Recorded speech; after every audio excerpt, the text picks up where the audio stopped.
Assalamualaikum warahmatullahi wabarakatuh. Yang kami hormati pengasuh Pondok Pesantren Zainul Hasan Genggong Kiai Haji Muhammad Hasan Mutawakil Alallah SHMM. Yang saya hormati Rektor Unzah dan selaku penemu metode aksi belajar cerdas Bapak Dr. Abdul Aziz MAG. Yang saya hormati orang tua saya, yang saya hormati Bapak Kaprodi, yakni Bapak Firdaus Ainul Yakin MPDI. Yang saya hormati dosen pengampu mata kuliah Ibu Nur Fatimah MPD dan teman-teman seperjuangan. Perkenalkan, saya Eka Nur Aini dari Prodi PGMI kelas 1A. Yang pertama, makna demokrasi. Kata demokrasi itu berasal dari bahasa Yunani kuno, yaitu demos dan kratos. Secara harfiah, demokrasi itu berarti kekuasaan di tangan rakyat. Dan demokrasi adalah sistem pemerintahan yang memberikan hak dan kebebasan kepada warga negaranya untuk yang pertama berpendapat, yang kedua ikut serta dalam pengembalian keputusan, dan yang ketiga memasukkan aspirasi mereka dalam perumusan, pengembangan, dan pembuatan hukum. Nah, mengambil bagian dari keputusan yang akan mengaruhi kehidupannya dalam bernegara. Menurut Abraham Lincoln, arti demokrasi yaitu dari rakyat, oleh rakyat, dan untuk rakyat, di mana Abraham Lincoln ini adalah Presiden Amerika Serikat yang ke-16.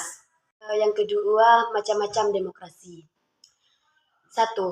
Demokrasi liberal.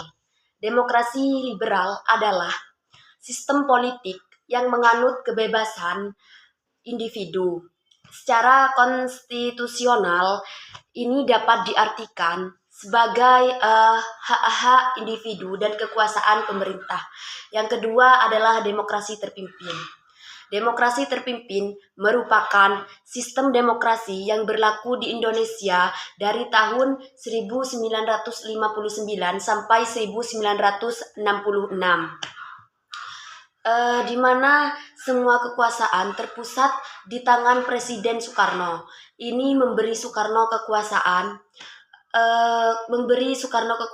yang kuat, besar. Yang ketiga, demokrasi sosial.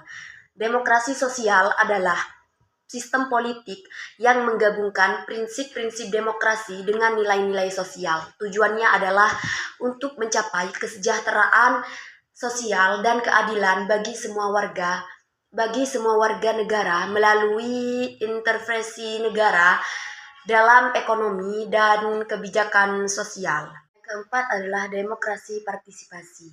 Demokrasi partisipasi adalah sistem politik yang menekankan keterlibatan aktif warga negara dalam proses pengembalian keputusan.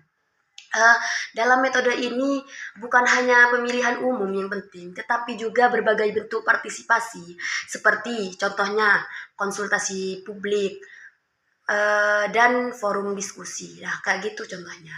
Yang kelima adalah demokrasi konstitusional, adalah sistem pemerintahan yang berlandaskan pada konstitusi sebagai hukum tertinggi. Ketiga, unsur-unsur demokrasi. Yang pertama, negara hukum. Negara hukum adalah aspek keadilan yang harus diperhatikan sebagai prasyarat terwujudnya demokrasi.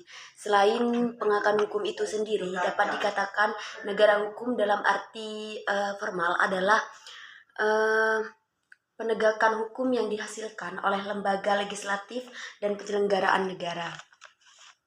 Di Indonesia itu adalah negara hukum bagi warga negara, memberikan perlindungan hukum bagi warga negara yang melalui perlembagaan, peradilan yang bebas dan tidak memihak serta menjamin hak asasi manusia.